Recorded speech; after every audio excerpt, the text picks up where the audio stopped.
এই মুহূর্ত থেকে হয়ে যাবে। আচ্ছা, সো এই তিনটা জিনিস আমরা একটু দেখি। ফার্স্ট ক্লাসের কি কোনো শীট আছে? ফার্স্ট ক্লাসে আমরা করেছিলাম আপনাদের পোর্টাল আপডেট হয়ে গেছে, আমি পোর্টালে দিই। সো আমরা বেসিক একটা স্ট্রাকচার দেখেছিলাম এবং ট্রান্সলেটর প্রোগ্রাম সম্পর্কেও একটু জেনেছিলাম, তাই না? 3 ধরনের ট্রান্সলেটর প্রোগ্রাম আছে যাদের কাজ হচ্ছে কি আমাদের প্রোগ্রামিং ল্যাঙ্গুয়েজটাকে মেশিন ল্যাঙ্গুয়েজে কনভার্ট করা। সো আমরা এখানে কম্পাইলারটা ইউজ করছি, রাইট, সি ল্যাঙ্গুয়েজের জন্য। আচ্ছা, সো আমাদের বেসিক স্ট্রাকচারটা ছিল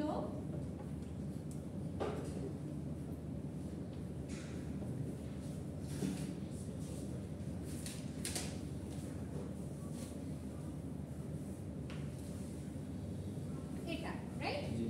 সেখানে আমার include stdio.h এটা হচ্ছে হেডার ফাইল, যে হেডার ফাইলটার মধ্যে ইনপুট এবং আউটপুটের সকল কিওয়ার্ড এবং ফাংশন বর্ণনা করা আছে, তাই না?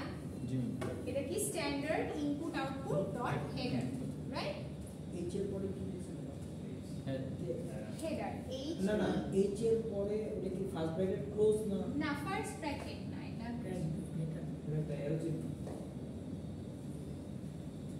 আচ্ছা। আর এটাকে বলা হয় কি কমেন্ট। কমেন্ট সম্পর্কেও জেনেছিলাম, তাই না? যে যদি আমরা কোনো নোট ইনক্লুড করতে চাই তাহলে কি করব, সেটাকে কমেন্ট আউট করে দিব, মানে কম্পাইলার এই লেখাটা আর পড়তে পারবে না। সেটার জন্য সিঙ্গেল লাইন যদি কমেন্ট হয় তাহলে ডাবল স্ল্যাশ ইউজ করব, আর যদি মাল্টিপল লাইন কমেন্ট হয় তাহলে কি করেছিলাম, হ্যাশ স্টার এরপরে যত লাইন থাকুক লাস্টে গিয়ে আবার কি করব, স্টার হ্যাশ স্ল্যাশ, ঠিক আছে? স্ল্যাশ স্টার এরপরে কমেন্টগুলো আর লাস্টে গিয়ে স্টার স্ল্যাশ। এটা হচ্ছে আমার মাল্টিপল লাইন কমেন্টের জন্য।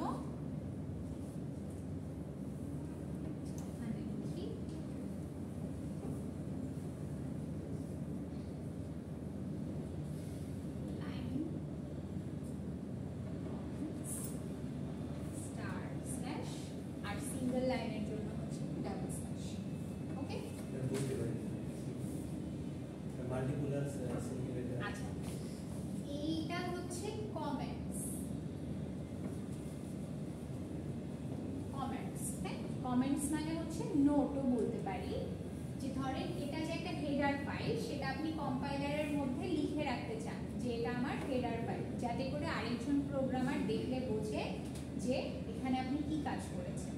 কিন্তু আমার সি কি, কম্পাইলার সি হচ্ছে কি, এটা কেস সেনসিটিভ ল্যাঙ্গুয়েজ, তাই না? আর কম্পাইলার কি করে, প্রত্যেকটা লাইন রিড করে এবং সিতে কি করতে হয়, প্রত্যেকটা লাইনে কি কি কাজ হয়েছে সেটা ডিক্লেয়ার করে দিতে হয়, মানে কম্পাইলারকে চিনিয়ে দিতে হয়। কিন্তু এখানে যে হেডার ফাইল যে লেখাটা লিখলেন এটা তো কম্পাইলার চিনবে না, মানে এটা কি আমার সি এর কোনো কিওয়ার্ড না, এটা কিওয়ার্ড, তাই না? এখন এই লেখাটা কম্পাইলার যদি পড়ে ফেলে তাহলে তো আর আমার প্রোগ্রামটা রান হবে না। এই জন্য কি করতে হবে, কম্পাইলারের থেকে এই লাইনটাকে হাইড করে দিতে হবে, কিন্তু আমি যেন দেখতে পারি। এটার জন্য প্রোগ্রামাররা কি করেছে, একটা কমেন্টের ব্যবস্থা করেছে, যেটা ইউজ করলে, যেই স্পেশাল কিওয়ার্ডটা ইউজ করলে কি হবে, আমার এই লাইনটা অমিট হয়ে যাবে, মানে হিডেন হয়ে যাবে, কম্পাইলার রিড করতে পারবে না কিন্তু আমি দেখতে পারবো। সো যদি এক লাইনের কোনো এরকম নোট হয় সেটার সামনে ডাবল স্ল্যাশ ইউজ করব।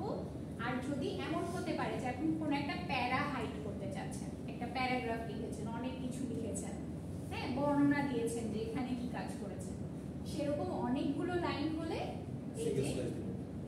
স্ল্যাশ তারপরে কি স্টার দিয়ে যা লেখার লিখবেন, আবার যেখানে শেষ হলো সেখানে স্টার স্ল্যাশ। বুঝতে পেরেছি? এটা হচ্ছে মাল্টিপল লাইন, মানে অনেকগুলো লাইন যদি থাকে তাহলে এই সাইনটা ব্যবহার করে সেটাকে কমেন্ট আউট করে দিব। আর যদি একটা লাইন থাকে তাহলে ডাবল স্ল্যাশ ইউজ করে সেটাকে কমেন্ট আউট করে দিব। এখন ক্লিয়ার? আচ্ছা, তো সো ফার আমরা এইটুকুন দেখেছিলাম, তাই না? এখন এটা কি, এটা হচ্ছে একটা মেইন ফাংশন ছিল, ফাংশন চেনার উপায় হচ্ছে কোনো নামের পরে ব্র্যাকেট এনক্লোজ থাকে, প্রথম ব্র্যাকেট, ফার্স্ট ব্র্যাকেট, রাইট? আচ্ছা, আর এটা কি ছিল? এটা ছিল হচ্ছে এই ফাংশনটা কি ধরনের তথ্য রিটার্ন করবে সেটা কি করেছি এখানে ফাংশনের শুরুতে ডিক্লেয়ার করে দিয়েছি। আইডেন্টিটি কি বোঝায়?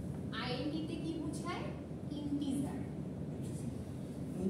ইন্টিজার, ইন্টিজার অর্থ হচ্ছে পূর্ণ সংখ্যা।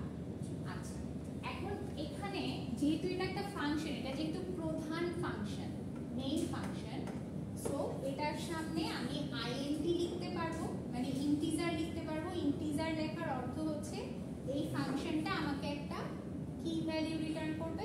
পূর্ণ সংখ্যা রিটার্ন করবে লাস্টে। ওকে, যদি এখানে আমি কিছু না লিখতে চাই সেক্ষেত্রেও আমার প্রোগ্রামটা রান করবে। এটার অর্থ হচ্ছে ও কোনো স্পেসিফিক টাইপের ডেটা রিটার্ন করবে না, মানে আমি এখানে কিছু লিখি নাই তার মানে কি নাল, কিছু নাই। অথবা কিছু নাই এটা ফাঁকা না রেখে আমি এখানে লিখতে পারি ভয়েড। এই ভয়েড অর্থ হচ্ছে নাল, মানে কিছু নাই, ঠিক আছে? সো আপনি ভয়েড মেইন লিখতে পারেন অথবা ইন্টিজার মেইন লিখতে ম্যাডাম পারেন। ভয়েড মানে তো নাল, নালও তো ইউজ হয়, নাল লিখে দিলেও কি না, রান করবে না? নাল তো কিওয়ার্ড না, আচ্ছা, কিওয়ার্ডটা হচ্ছে ওরা ইউজ করেছে ভয়েড। সো যেহেতু ভয়েড কিওয়ার্ডে কম্পাইলার চেনে যে এটা হচ্ছে নাল, তাই ভয়েডটা ইউজ করতে হবে, ঠিক আছে? আচ্ছা, এখন এই ভয়েড আর আইডেন্টি যেটা দেখলাম সেগুলো কি? সেগুলো হচ্ছে তথ্যের ধরন, মানে কি টাইপের ডেটা আমি ব্যবহার করছি সেটা বোঝানোর জন্য আমি এই কিওয়ার্ডগুলো ইউজ করছি। তার মানে এটাকে বলা হচ্ছে কি? ডাটা টাইপ, তথ্যের ধরন। এখন আমরা আমাদের এই সি প্রোগ্রামিং এই কোর্সে 4 ধরনের ডেটা ব্যবহার করব, 4 ধরনের তথ্য নিয়ে আমরা কাজ করব। কি কি তথ্য নিয়ে কাজ করব? ইন্টিজার মানে পূর্ণ সংখ্যা, ফ্লোটিং পয়েন্ট, ফ্লোটিং পয়েন্ট মানে হচ্ছে ভগ্নাংশ, ডাবল, ডাবল অর্থ হচ্ছে ভগ্নাংশ। ফ্লোটিং পয়েন্ট এবং ডাবলের মধ্যে একটা ছোট্ট ডিফারেন্স আছে, সেটা হচ্ছে ফ্লোটিং পয়েন্ট মেমোরি লোকেশনে একটু কম জায়গা নেয়, 4 বাইট, আর ডাবল হচ্ছে মেমোরি লোকেশনে 8 বাইট জায়গা নেয়, বেশি জায়গা নেয়। সো আপনি অনেক বড় ভগ্নাংশ কোনো সংখ্যা নিয়ে যদি কাজ করি তাহলে ডাবল ইউজ করব, আর যদি ছোট ভগ্নাংশ সংখ্যা থাকে তাহলে কি করব? ফ্লোটিং পয়েন্ট ব্যবহার করব। আরেকটা ছোট্ট ডিফারেন্স হচ্ছে ফ্লোটিং পয়েন্ট ভ্যালু পয়েন্টের পরে, দশমিকের পরে 6 ঘর পর্যন্ত নিতে পারবো, দশমিকের পরে 6টা ঘর পর্যন্ত নিতে পারবো। ডাবলে দশমিকের পরে 16টা ঘর নিতে পারবো। ওকে, এটাই ডিফারেন্স, মানে এটা বড় এটা ছোট। সো বড় সংখ্যার জন্য এটা, ছোট সংখ্যার জন্য এটা, দ্যাটস ইট। ওকে, আমাদের ইউজুয়ালি মোস্ট অফ দ্য কেসেসে ফ্লট দিয়েই কাজ হয়ে যাবে, মাঝে মাঝে ডাবল ইউজ করতে হতে পারে যখন বড় সংখ্যা নিয়ে আপনি কাজ করবেন। আরেকটা ইউজ করব ক্যারেক্টার। ক্যারেক্টার হচ্ছে অ্যালফাবেট এ থেকে জেড পর্যন্ত এবং স্পেশাল কোনো ক্যারেক্টার যেগুলো। ডাটা টাইপে তো আপনি ইন্টিজার আর ভয়েডের কথা বলছেন।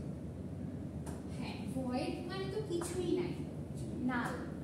ভয়েডটা শুধু মেইন ফাংশনের ক্ষেত্রেই ইউজ করছি, অন্যান্য ডেটা টাইপে ভয়েডটাও ইউজ করব। ভয়েডটা হচ্ছে নাল, এটা শুধুমাত্র এই স্পেসিফিক ফাংশনের জন্য দেখিয়েছি যে এখানে আমি ভয়েড ইউজ করতে পারি, আমি চাইলে ইন্টিজার ইউজ করতে পারি, ঠিক আছে?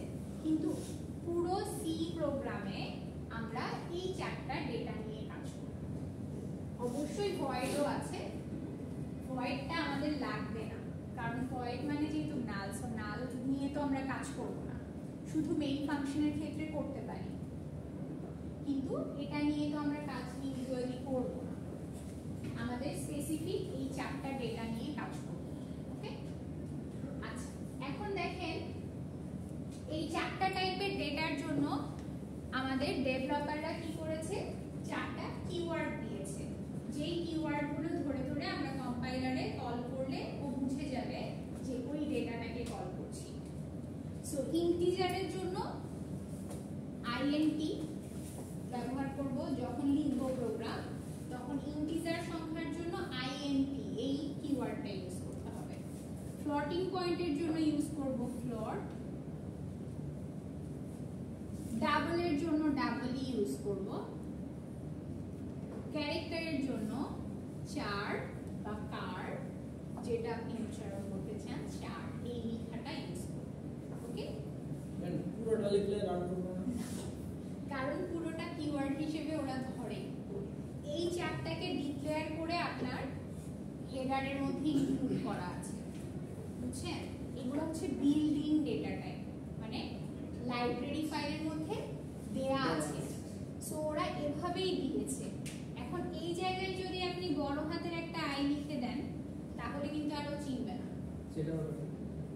সেটা তখন আর রানই করবে না, ও বুঝবেই না যে এখানে কি বলছেন আপনি। আমি বুঝবো কি করে যে আমার কোথায় ফল্ট আছে? আচ্ছা, সেটা যখন আপনি কোডটা রান করবেন তখন ইররের কিছু লিস্ট দিয়ে দেওয়া হবে আপনাকে, যেটা আমরা লাস্ট ক্লাসে দেখেছিলাম। আইডিই মনে আছে, ইন্টিগ্রেটেড ডেভেলপমেন্ট এনভায়রনমেন্ট। সে কি করে, সে ডিবাগার হিসেবেও কাজ করে, মানে আপনাকে ভুলগুলো ধরে দিবে।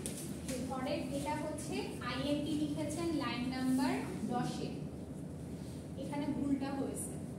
আপনার নিচে কিছু মেসেজ আসবে, আমরা যখন ল্যাবে যাব তখন দেখতে পারবো কিছু মেসেজ আসবে, সেখানে লেখা থাকবে যে 10 নাম্বার লাইনে একটা ভুল আছে। সব সময় ভুলগুলো স্পেসিফিক্যালি ডিক্লেয়ার করা থাকে না, কিন্তু লাইন নাম্বারগুলো দেয়া থাকে। সো ওই লাইনে গিয়ে আপনার দেখতে হবে যে ওখানে আপনি কি ভুল করেছেন, তখন আপনি দেখলেই বুঝবেন যে এখানে ভুলটা হয়েছে, তখন এটা ঠিক করে ফেলতে হবে। ওকে, সো সি হচ্ছে আমার কি, কেস সেনসিটিভ ল্যাঙ্গুয়েজ, তাই না? এখানে বড় হাতের অক্ষর এবং ছোট হাতের অক্ষরে পার্থক্য আছে। তো যেটা ছোট হাতের অক্ষরে কিওয়ার্ডগুলো দেয়া, সব ছোট হাতের অক্ষরেই লিখতে হবে।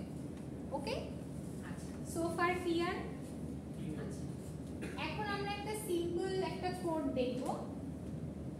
সিম্পল একটা কোড দেখার মাধ্যমে আমরা আস্তে আস্তে আরো কিছু জিনিস শিখব। আচ্ছা,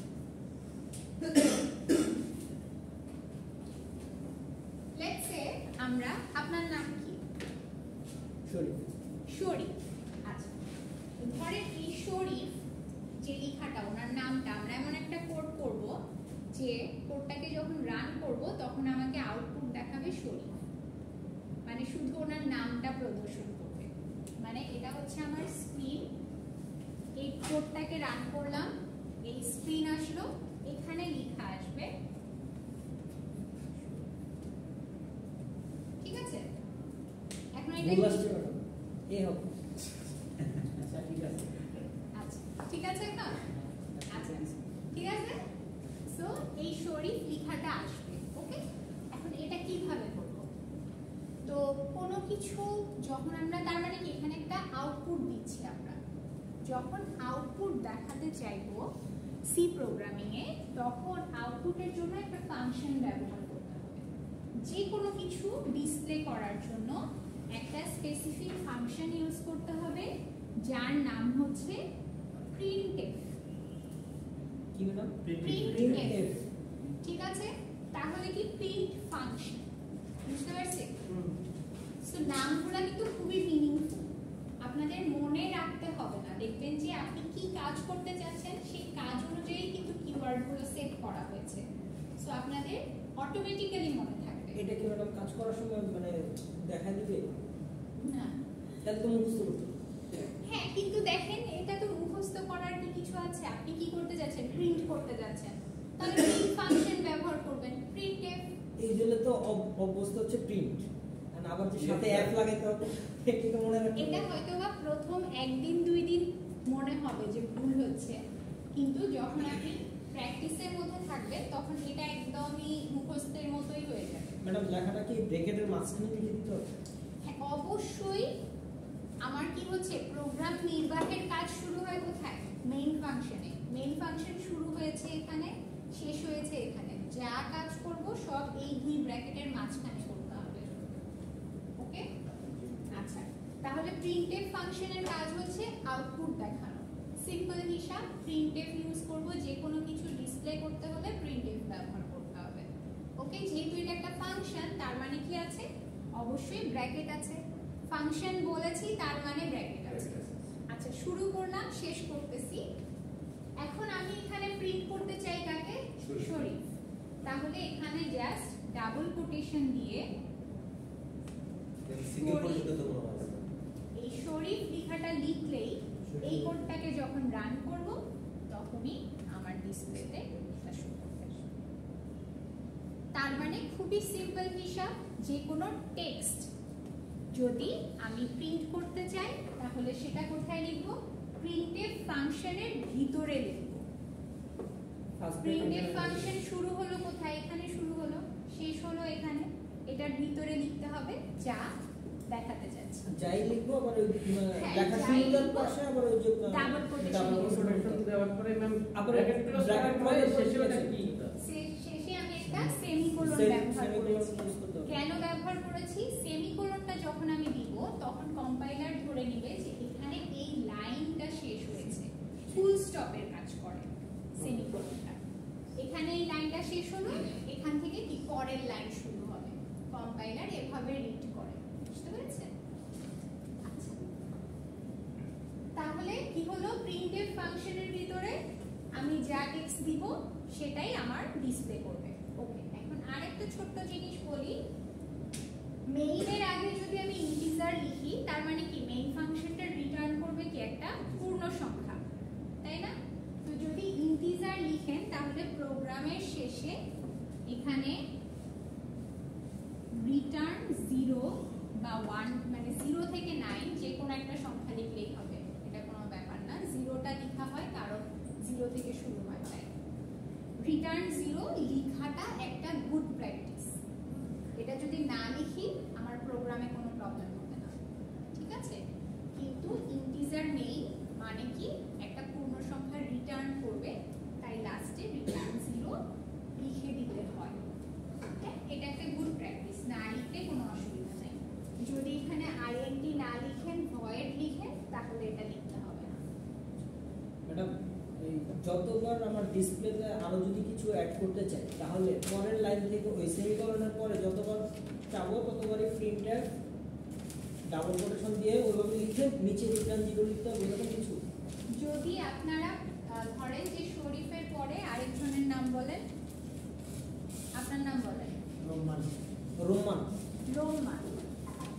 আচ্ছা, স্পেলিং দেখেন, হ্যাঁ ঠিক আছে? আচ্ছা, এখন শরীফের পরে রোমান প্রিন্ট করব, পরের লাইনে প্রিন্ট করতে চাচ্ছি, সেই ক্ষেত্রে আপনি এই একটা প্রিন্টএফ এর মধ্যেই লিখতে পারবেন, কোনো সমস্যা নেই। কিভাবে লিখবো সেটা একটু দেখাই। তাহলে কি করতে হবে? এই ফাংশন শেষ হওয়ার আগে লিখতে হবে নিশ্চয়ই।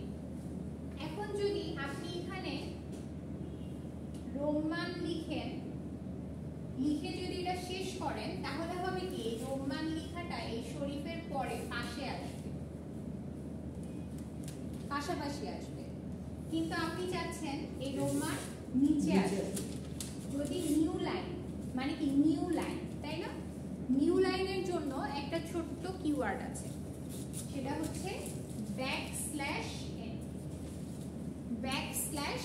n।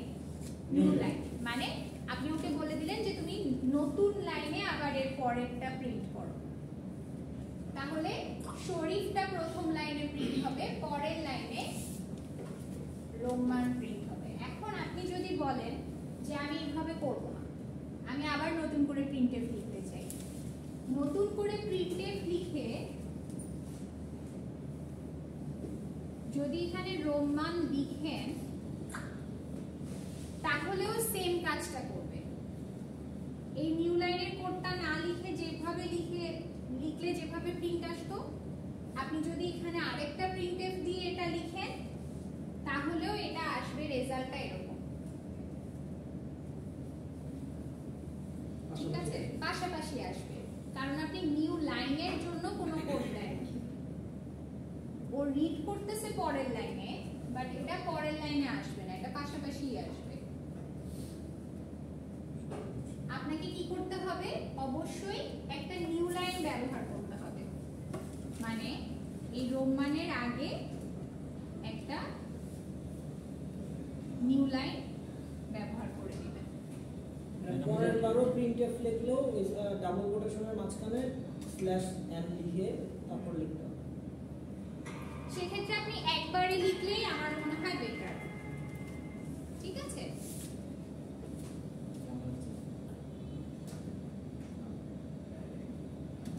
একটা প্রিন্টএফ এর মধ্যেই আমরা চেষ্টা করব যে কোডে যত কম লাইন লেখা যায়, যত কম লাইনের মধ্যে আমাদের প্রোগ্রামের কাজ শেষ করা যায়।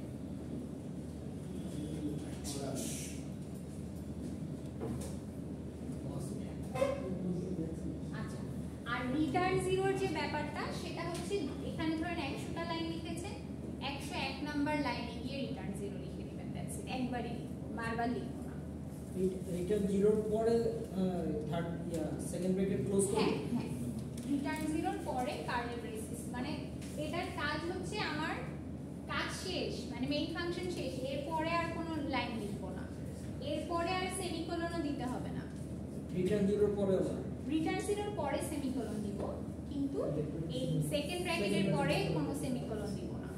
ওকে, তাহলে সো ফার ক্লিয়ার। নতুন লাইনে কিভাবে আসবো এবং যে কোনো প্যারা কিভাবে প্রিন্ট করব বা যে কোনো লেখা। আচ্ছা, এখন লেখা প্রিন্ট করা শিখলাম। এখন যদি আমি কোনো ভ্যালু প্রিন্ট করতে চাই, আমরা তো ভ্যালু নিয়েই কাজ করব, তাই না? তথ্য নিয়ে কাজ করব। তো ধরেন আপনি খুবই সিম্পল একটা কোড করি যে দুইটা সংখ্যা যোগ করব। হ্যাঁ, তো আপনারা এখন জানেন যে প্রিন্ট করার জন্য প্রিন্টএফ ফাংশন ব্যবহার করতে হয়।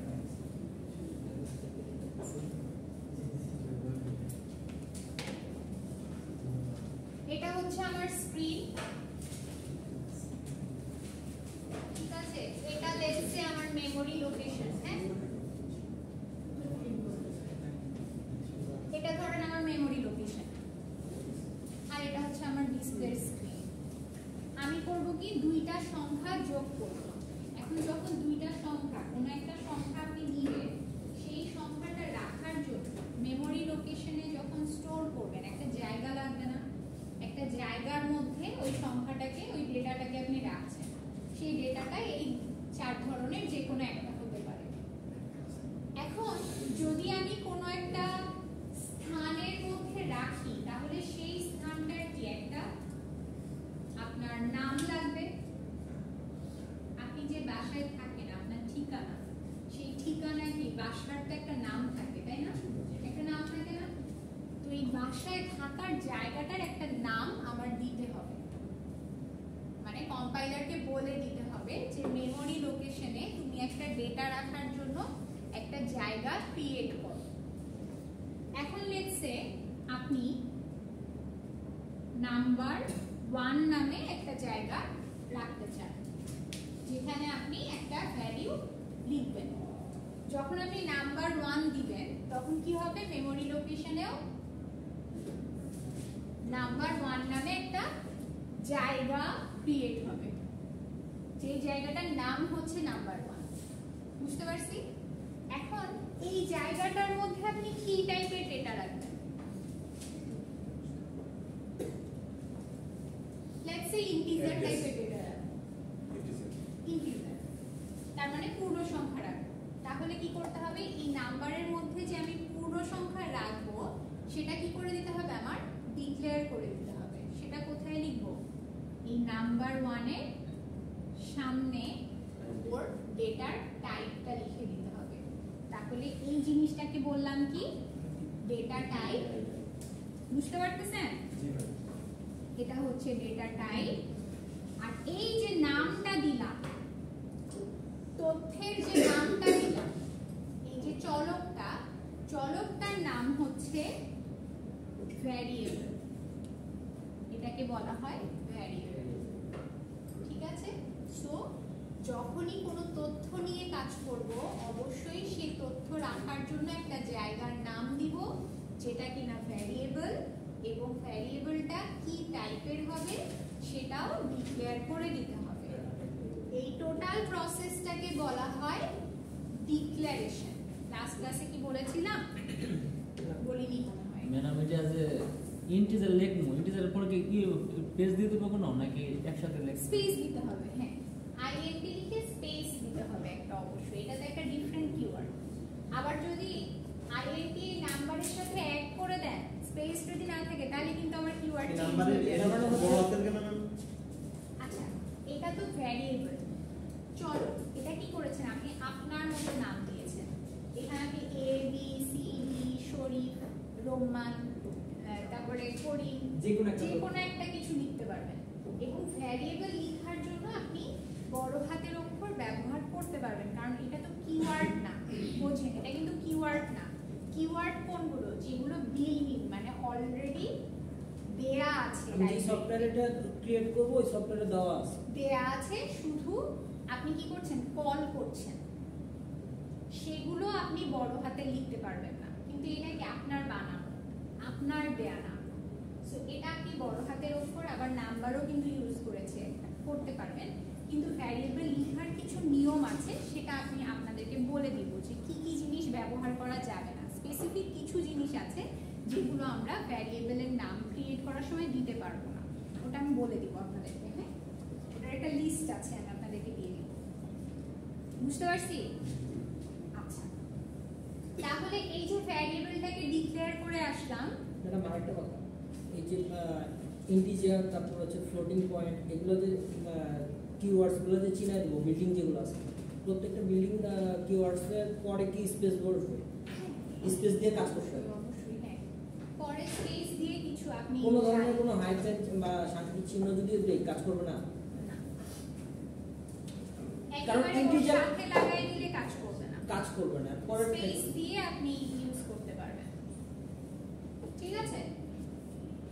আচ্ছা সো দেখেন আপনি যে এই ভ্যারিয়েবলটাকে ডিক্লেয়ার করলেন, এই জিনিসটাকে বলা হয়, এই টোটাল প্রসেসটাকে বলা হচ্ছে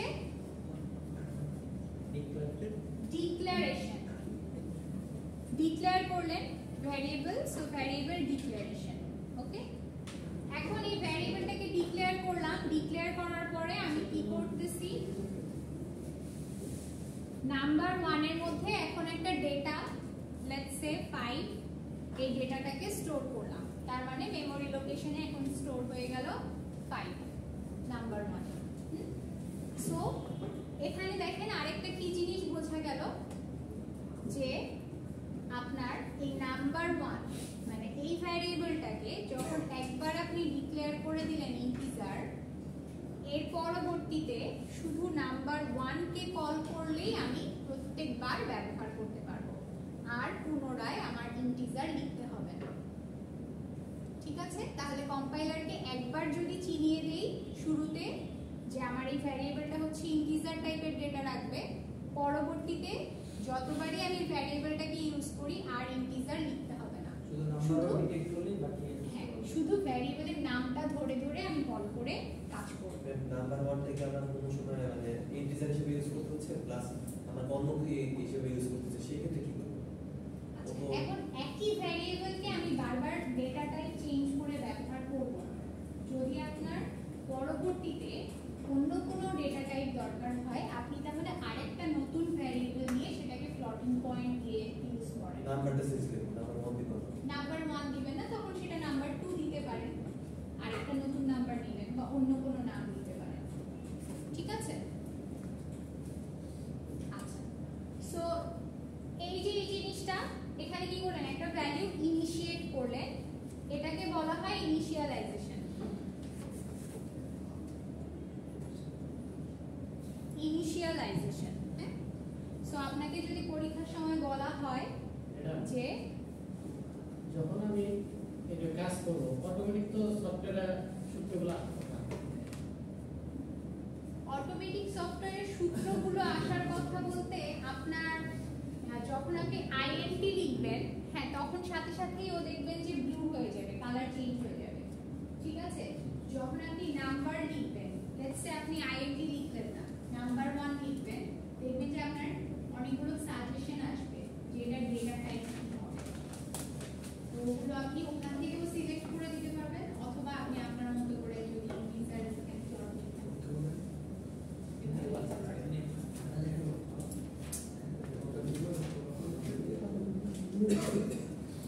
আসবে, অবশ্যই আসবে। আপনি দেখবেন আপনি যখন কোন একটা ডেটার টাইপ লিখবেন তখন আপনার ওখানে কার্সরটা রাখলে ওটা কি, হ্যাঁ ওটা কি করছেন ওটা লেখাটা পুরো বর্ণনাটা চলে আসবে।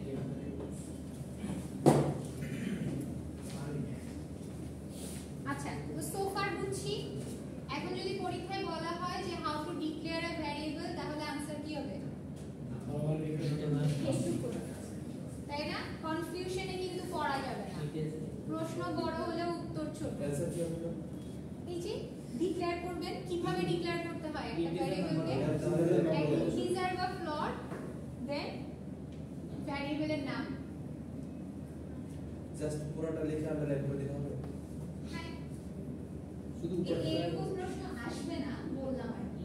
ভাইবায় আসতে পারে, ভাইবায় আপনাকে ধরা হতে পারে যে আপনি একটা কাগজ দিয়ে বলা হলো যে একটা ভ্যারিয়েবল ডিক্লেয়ার করেন, সেক্ষেত্রে কি করবেন? জাস্ট ওই উপরের লাইনটা লিখবেন, নাম হয়ে গেল, তাই না? ইন্টিজার দিয়ে, ইন্টিজার দিয়ে কিছু একটা। আচ্ছা, আর ইনিশিয়ালাইজেশন করতে বললে কি করবেন? ভ্যারিয়েবলের নাম লিখে সেখানে যে কোনো একটা নাম্বার ইনপুট দিয়ে দিবেন, দ্যাটস ইট। আচ্ছা, এই ইনিশিয়ালাইজেশন এবং ডিক্লারেশন এই দুইটা চাইলে আমি একই লাইনের মধ্যে করতে পারবো। জাস্ট এখানে আমি, ঠিক আছে, তাহলে এই প্রসেসটাকে বলা হবে ডিক্লারেশন এন্ড ইনিশিয়ালাইজেশন। এই দুটো কি লিখে দিতে হবে না? না ডিক্লারেশন? না না না, এটা আপনারা বোঝেন, এটা আপনার প্রোগ্রামে লিখতে হবে না। কিন্তু যদি ধরেন যে আপনাকে জিজ্ঞেস করা হয় যে ভ্যারিয়েবল ডিক্লারেশন কি, তখন যেন আপনি বলতে পারেন যে ভ্যারিয়েবল ডিক্লারেশন হচ্ছে এইটা, ইনিশিয়ালাইজেশন হচ্ছে এইটা, এই টোটালটাকে বলা হচ্ছে ডিক্লারেশন এন্ড ইনিশিয়ালাইজেশন। ঠিক আছে? আচ্ছা, এখন দেখেন আপনি কি করলেন, একটা নাম্বার নিলেন 5, লেটস সে আরেকটা নাম্বার নিলাম 4। এখন নাম্বার 1 আর নাম্বার 2 কে যোগ করে একটা আরেকটা রেজাল্টের মধ্যে রাখবো। লেটস সে আমি ফ্লোট টাইপের আরেকটা ভ্যারিয়েবল নিলাম রেজাল্ট, সেখানে নাম্বার 1 প্লাস নাম্বার 2। বুঝতে পারছেন? বুঝেন নাই? আচ্ছা, এই লাইনটা হলে কি এটা হবে? এটা তো বুঝছি, মেমরি লোকেশনে। এই লাইনটা লিখলে কি হবে তাহলে? আরেকটা জায়গা ক্রিয়েট হবে নাম্বার 2, যেখানে আসবে কি 4। বুঝছি, ক্লিয়ার? এই জিনিসটা যখন লিখবো ফ্লট রেজাল্ট, তার মানে কি মেমরি লোকেশনে আরেকটা জায়গা ক্রিয়েট হবে যার নাম কি রেজাল্ট, যেখানে কি টাইপের ডেটা থাকবে? প্লট মানে কি? ভগ্নাংশ। ভগ্নাংশ মানে হচ্ছে ফ্র্যাকশনাল কোন একটা ভ্যালু থাকবে, তাই না? এখন দেখেন, যখন আপনি রেজাল্ট ফাইন্ড আউট করবেন, নাম্বার 1 নাম্বার 2 দুইটাই ইন্টিজার, তাহলে রেজাল্টও আমার ইন্টিজারই আসবে, মানে আমি জানি যে ইন্টিজার আসবে। সেক্ষেত্রে আপনি এখানে আইএনটি নিতে পারেন। এখন আপনার নাম্বার 1 আছে ইন্টিজার, নাম্বার 2 লেটস সে ফ্লট, হতে পারে না? হতে পারে। সেক্ষেত্রে কি হবে? রেজাল্টটা অবশ্যই কি আসবে? ফ্লটিং পয়েন্ট আসবে। এই জন্য আমি ফ্লট নিয়েছিলাম আর কি। হ্যাঁ, বুঝছেন? এটাতে সমস্যা নাই। আপনার যদি ফ্র্যাকশনাল ভ্যালু না আসে তাহলে কি আসবে? 9.00 এরকম আসবে। 0.0 তো কোনো ভ্যালু নাই, রাইট? সো 9 আর 9.0 সেম। সো রেজাল্ট আমি চাইলে ফ্লট রাখতে পারি। আরেকটা কোশ্চেন ছিল। হ্যাঁ, integer number 1 is equal to 5, number 1 is equal to 4 দিলে কি ভুল হবে? না না, মানে আমি আরেকটা লোকেশন চিনাবো না, আমি একই লোকেশন থেকে ইয়ে করব। হ্যাঁ হ্যাঁ করেন, সমস্যা নাই। আপনি তখন এখানে 4 করলে কি হবে? এখানে তখন নাম্বার 1 এর 4 হবে। না না, আমি ওটা বুঝেছি। তাহলে আপনি মানে দুইটা লোকেশন চিনেছেন, নাম্বার 1 আর নাম্বার 2। আমি নাম্বার 1 দিয়ে লিখব এবং পরের লাইনে আবার লিখব নাম্বার 1 is equal to 5। আচ্ছা, নাম্বার 1 4, আবার লিখলেন নাম্বার 1 কত? 5।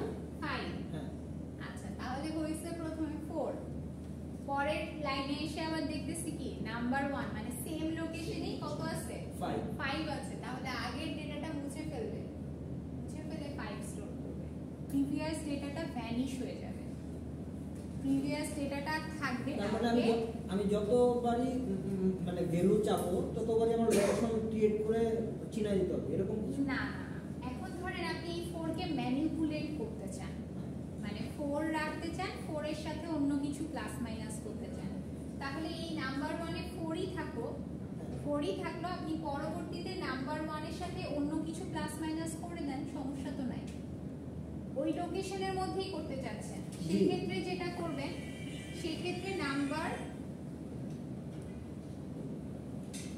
1 equals to number 1 plus number 2 করেন, তাহলে এখন কি হবে, নাম্বার 1 এ কত ছিল আগে 4 ছিল, 4 এর সাথে 5 যোগ হয়ে 9 হবে, সেই 9টা স্টোর হবে, কিন্তু সেটা আগের প্রিভিয়াস ডেটাটা কিন্তু মুছে যাবে, ওইটা আর থাকবে না। আপনি বলছেন লোকেশন তো একটা, এখন সেখানে একজনই থাকতে পারবেন, আপনার রুমে সিঙ্গেল রুম ভাড়া হবে, ডাবল বেড ভাড়া হবে না, তাহলে কি হবে, আরেকজন আসলে কি হতে হবে, আপনার রুমটা ছেড়ে যেতে হবে, আপনার চলে যেতে হবে, ব্যাপারটা এরকম, বুঝতে পারছেন? সো আপনি ম্যানিপুলেট করবেন, এমন হতে পারে যে আপনার প্রোগ্রামের শুরুতে দরকার ছিল 4, এখানে কিছু কাজ করেছেন, পরে গিয়ে এটাকে চেঞ্জ করতে হচ্ছে, তখন আপনি এভাবে কাজ করতে পারবেন।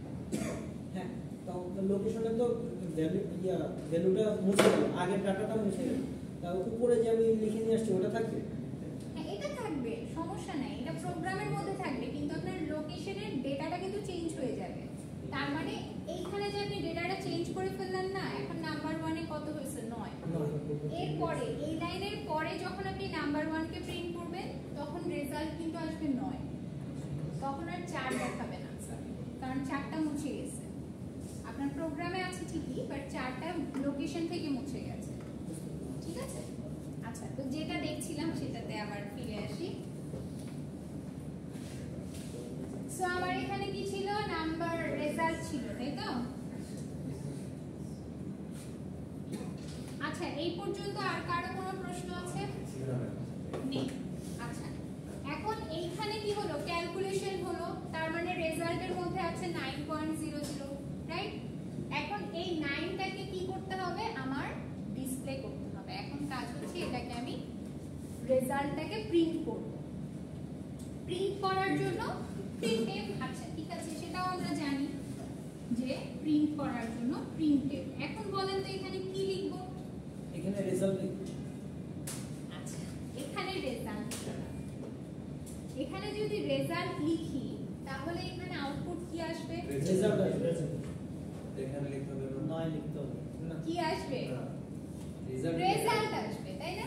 শুধু রেজাল্ট রেজাল্ট লিখাটা আসবে, কিন্তু রেজাল্টের মধ্যে যে তথ্যটা আছে সেই তথ্যটা তো আসবে না। এখন আপনি বলছেন কি 9 লিখে দিবেন, আমরা এখানে 9 তো আমি জানি না, তবে সেই ক্ষেত্রে নাম্বার 1 নাম্বার 2 হ্যাঁ নাম্বার 1 আর ইন্টিজার মধ্যে নাম্বার 1 নাম্বার 2 লিখতে হবে। নাম্বার 1 নাম্বার 2 লিখব, না পাওয়ার যদি এখানে 9 লিখে তাহলে 9 লিখলে আসবে, ঠিক আছে, তাহলে তো আপনি এই ক্ষেত্রে আপনি জানেন যে এটা 9, এখন আপনি জানেন না এখানে ভ্যালু কত আছে, তাহলে কি লিখবেন, 9 লিখবেন। তাহলে যখন কোনো তথ্য মানে কোনো ভ্যারিয়েবলের তথ্যকে প্রিন্ট করব বা তথ্য নিয়ে কাজ করব, তথ্যকে যখন নির্দেশ করতে হবে তখন আরেকটা ছোট্ট কিওয়ার্ড ব্যবহার করতে হবে, ঠিক আছে? সেই কিওয়ার্ডটা হচ্ছে, এই ক্ষেত্রে যেহেতু রেজাল্টকে প্রিন্ট করব, রেজাল্টের ডেটা টাইপ কি, ফ্লট, তাহলে এখানে ব্যবহার করতে হবে %f। এই ব্যাপারটাকে বলা হয়, এই জিনিসটাকে বলা হয়, এগুলো একটু লিখে রাখেন প্লিজ, ফরম্যাট স্পেসিফায়ার। যদিও আমি এগুলো দিয়ে দিব নোট, বাট ওখানে দেখলে আপনাদের দেখবেন যে তখন ভুলে যাওয়ার পসিবিলিটিস থাকতে পারে, খাতায় লিখে মনে থাকবে। বারবার বলছি, ইনিশিয়ালি কয়েকটা ক্লাস খুবই ইম্পর্টেন্ট, এরপরে গিয়ে যখন প্র্যাকটিস সেশন শুরু হয়ে যাবে তখন দেখবেন যে জিনিসগুলো অনেক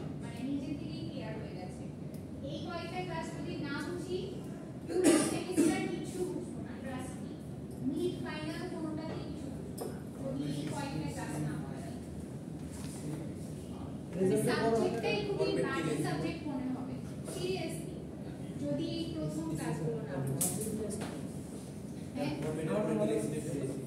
বুঝলে ভালো লাগবে, না বুঝলে ভালো লাগবে না। তো এটা বুঝছেন? ম্যাডাম রেজাল্টের আরটা বড় হাতে লিখলে না না, এটা তো ওই যে ভ্যারিয়েবলের নাম, ভ্যারিয়েবলের নাম আপনি আর বড় হাতে লিখে দিবেন। এখানে আরেক জায়গায় আপনার যদি মন চায় ডিজাইন করবেন এসটাকেও বড় হাতে লিখতে পারেন, সমস্যা নেই। আচ্ছা, সো এই যে ব্যাপারটা %f লিখলাম, এটাকে বলা হচ্ছে কি ফরম্যাট স্পেসিফায়ার। এই %f টা ইউজ করছি রেজাল্টের ভ্যালিউটাকে নির্দেশ করার জন্য, মানে পয়েন্ট করার জন্য যে তুমি ভ্যালিউটাকে দেখো। এখানে আমি লেখাটা প্রিন্ট করব না, কাকে প্রিন্ট করব, তথ্যটাকে প্রিন্ট করব। ওকে, আচ্ছা এখন আমার যেহেতু 4টা ডেটা টাইপ, তাহলে 4টা ডেটা টাইপের জন্য 4টা ফরম্যাট স্পেসিফায়ার আছে, ঠিক আছে? আচ্ছা, এটা একটু আমি বলে দিই, এটা একটু মনে রাখেন। ইন্টিজারের জন্য যদি ইন্টিজার টাইপের ডেটা প্রিন্ট করি তাহলে ইউজ করব %d। যদি ফ্লোট ডেটা টাইপ প্রিন্ট করতে চাই %f, যেটা আমরা এখানে ইউজ করেছি। ডাবল ইউজ করলে %lf। এখন বলতে পারেন ডাবলের জন্য lf কেন? এটা কি ফ্লোটের একটা এক্সটেন্ডেড ভার্সন না, জায়গাটা বেশি, তাই এটাকে ওরা ধরে নিয়েছে লং ফ্লোট, এই জন্য lf দিয়েছে। বুঝতে পেরেছি কিওয়ার্ডটা? আর ক্যারেক্টারের জন্য %c। মনে থাকবে এই 4টা জিনিস। ইন্টিজারের জন্য %d, ফ্লোটের জন্য %f, ডাবলের জন্য %lf, আর ক্যারেক্টারের জন্য %c। ওকে, তো আমি এখানে রেজাল্টের ডেটা টাইপটা নিয়েছিলাম ফ্লোট, তাই আমি এখানে %f ব্যবহার করেছি। ওকে, আচ্ছা এখন আরেকটা ছোট্ট জিনিস শিখাই দিই। মানে ওই যে প্রিন্টেজ এক রেজাল্ট রেজাল্ট একটা %f দিলাম, তারপরে কি শেষ না দেখে নেবো হবে। বলে দিচ্ছি কি করলেন।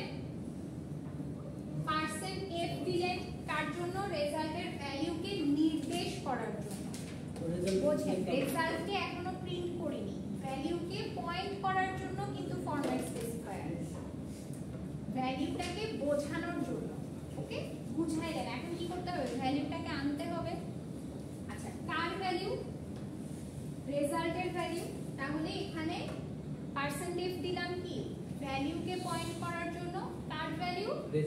রেজাল্ট, কমা দিয়ে বাইরে যার ভ্যালু তার নামটা লিখে দিব, মানে ভ্যারিয়েবলটাকে কল করে দেব। এটাকে যখন আপনি এখন প্রিন্ট করবেন তখন এখানে আসবে 9.00। ওকে, এখন এটা কি এলেটা হবে ওলেটা না ঠিক আছে, প্রিন্ট টেক এলেটা হবে পার্সেন্টেজ বা হিসাবে। আচ্ছা, এখন দেখেন, এখনই লিখেন না, আরেকটা জিনিস বুঝতে হবে। আচ্ছা, এটাও লিখেন, এর পরের লাইনটাও লিখবেন। হ্যাঁ, অবলিক দিয়ে দিয়ে লিখবেন, তাহলে বুঝবেন এই লাইনটা লিখলেও হবে, এর পরেরটা লিখলেও হবে। আচ্ছা, সো এটা লিখলে কি হচ্ছে? শুধু 9 প্রিন্ট হচ্ছে। এখন যখন আপনি ইউজার দেখবে, আপনার কোডটা যখন ব্যবহার করবে, ও দেখতেছে কি 9, এই 9টা কি, কোথা থেকে আসলো? এখানে যদি এরকম একটা লেখা থাকতো, লেখা উঠতো যে দা রেজাল্ট ইজ 9, তাহলে দেখতে ভালো লাগতো না? এটা কিভাবে করব বলেন, যে এটা আপনাদের পারা উচিত।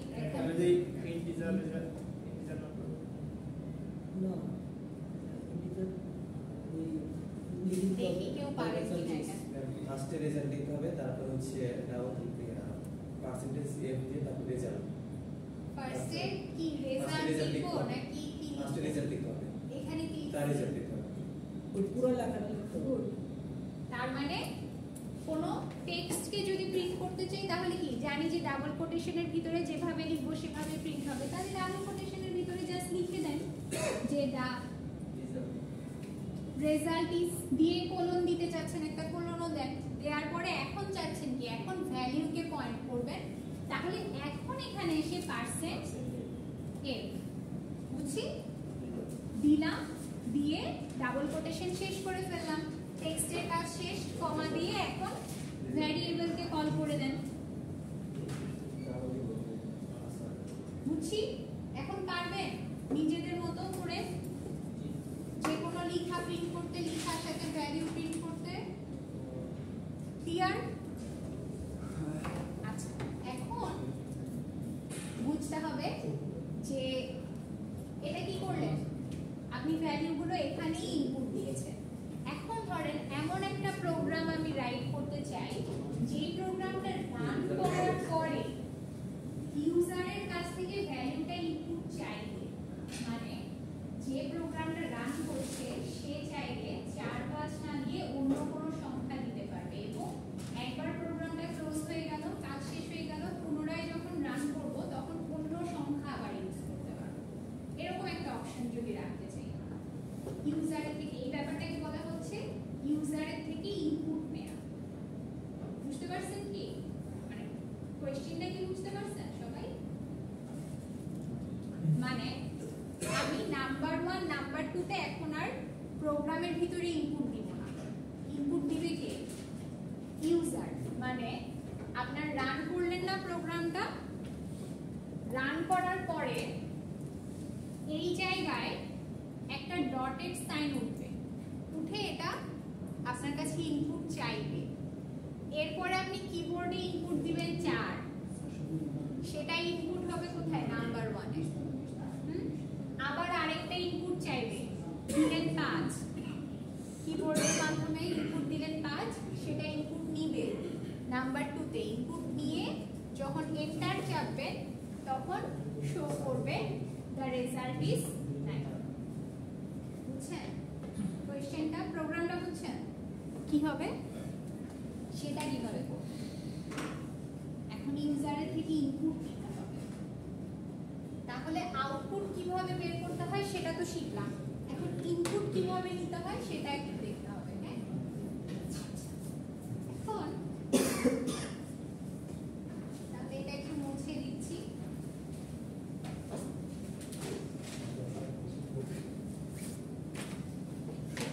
তাহলে আমার দুইটা ভ্যারিয়েবল ডিক্লেয়ার করব ইন্টিজার টাইপের।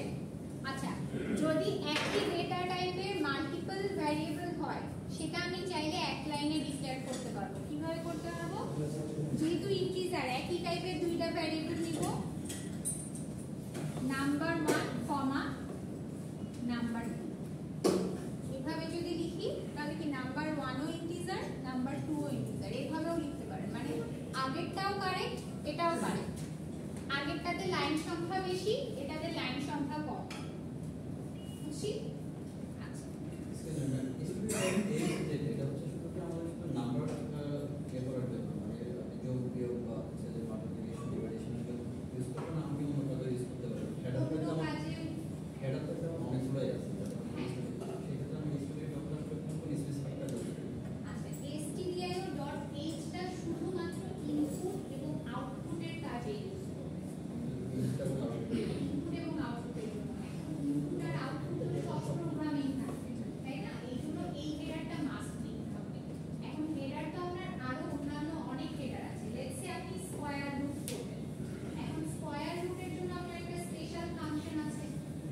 ফাংশনটা আবার এই হেডারে উল্লেখ করা।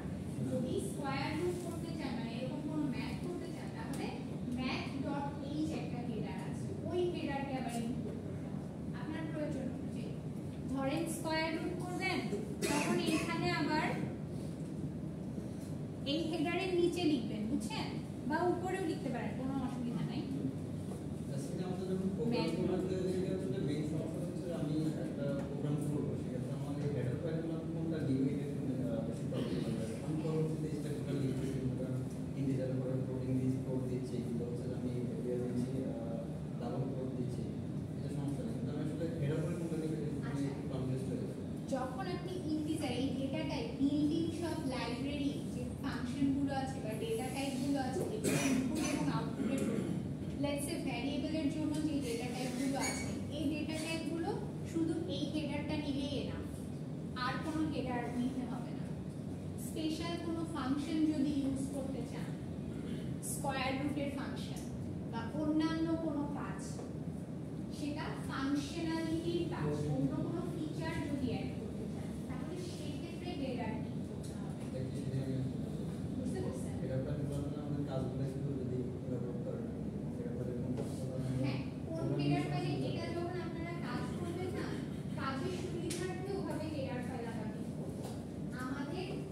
এমনি কোনো লিস্ট কি পাওয়া যাবে? হ্যাঁ অবশ্যই পাওয়া যাবে, আমি দিয়ে দিব আপনাদের। ঠিক আছে।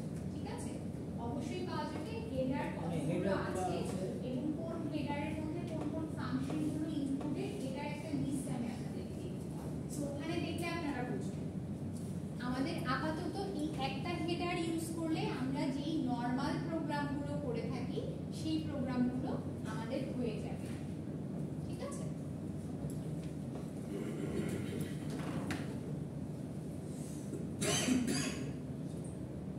আচ্ছা। সো এখন দেখেন ইউজারের থেকে ইনপুট নিব কিভাবে। ইউজারের থেকে ইনপুট নেওয়ার জন্য মানে ইউজারকে আস্ক করার জন্য আবার আরেকটা স্পেশাল ফাংশন ইউজ করতে হবে, সেটার নাম হচ্ছে স্ক্যানএফ, মানে স্ক্যান করা, স্ক্যান করার স্ক্যানএফ। স্ক্যানএফ এর জন্য কি করব, যেহেতু এখানেও কি করব ডেটা নিব, মানে ডেটাকে ডেনোট করব, তাহলে কি করতে হবে এখানে ফরম্যাট স্পেসিফায়ার লাগবে অবশ্যই। হ্যাঁ, ফরম্যাট স্পেসিফায়ার অবশ্যই লাগবে, পাশাপাশি আরেকটা জিনিস লাগবে। প্রিন্টএফ এ কি ছিল, প্রিন্টএফ এ অলরেডি তথ্যটা আমার ছিল अवेलेबल, সেটাকে শুধু আমি দেখাইছি, কিন্তু এখানে কিন্তু আমার ডেটাটা নাই, তাই না? ডেটাটাকে নিতে হবে।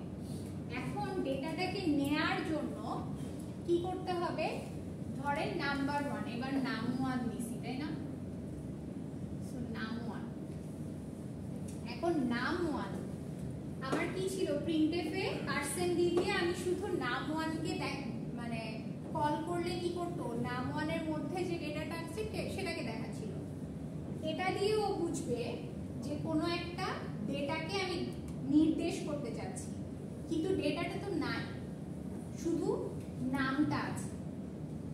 এখন কোথায় ডেটাটাকে আমি ইনপুট দিতে চাচ্ছি সেটা বলতে হবে। সেটা বলতে হলে আমার আরেকটা ছোট্ট কিওয়ার্ড লাগবে শুধুমাত্র ইনপুটের ক্ষেত্রে, সেটা হচ্ছে অ্যাড্রেস অফ বা %। অ্যাড্রেস অফ কার অ্যাড্রেস, নাম 1 এর অ্যাড্রেস। Got it? যখন আপনি কোনো ভ্যালু, কিন্তু এখন আপনি কি করবেন, স্টোর করবেন, এখন আর প্রিন্ট করবেন না, ভ্যালু কিন্তু নাই এখানে।